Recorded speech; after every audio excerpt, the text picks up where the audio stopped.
தயாராகக்கூடியவர்களாக இருந்தாலும் சரி, அல்லது இளங்கலை மற்றும் இளம் அறிவியல் முதுகலை படிக்கக்கூடிய மாணவர்களாக இருந்தாலும் சரி, எல்லோருக்குமே இந்த சங்கம் அறிவிய கால இலக்கியம் என்று சொல்லக்கூடிய 15 கீழ்கணக்கு நூல்கள் கட்டாயம் பாடத்திட்டத்தில் வைக்கப்பட்டுள்ளது. எனவே அந்த அடிப்படையில பார்க்கும்போது இந்த காணொளி எல்லாருக்குமே பயனுடைய ஒரு காணொலியாக இருக்க போது, எப்படி 18 நூல்களையும் நாம் நினைவில் வைப்பது, 18 நூல்களுக்கான ஆசிரியர்களை நாம் நினைவில் எளிமையாக வைப்பது என்பது இனி உங்களுக்கு தொந்தரவே வேணாங்க. இந்த காணொலியை பாருங்க, கட்டாயம் உங்களுக்கு அந்த 18 நூல்களுக்கான ஆசிரியர்களை ஈஸியா உங்களால மனதுல ஞாபகம் வச்சுக்க முடியும். அது என்னன்னு தெரிஞ்சுக்கணும் அப்படின்னா, என்ன அந்த ஷார்ட்கட் அப்படின்னு தெரிஞ்சுக்கணும்னா, நீங்க இந்த காணொலியை முழுவதும் ஸ்கிப் பண்ணாம பார்க்கணும்.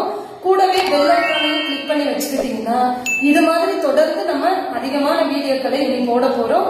அது உங்களுக்கு நிச்சயமா தேர்வு நோக்கத்துல பயனுடையதாக இருக்கும். இப்ப வாங்க நம்ம காணொலிக்குள்ள போகலாம்.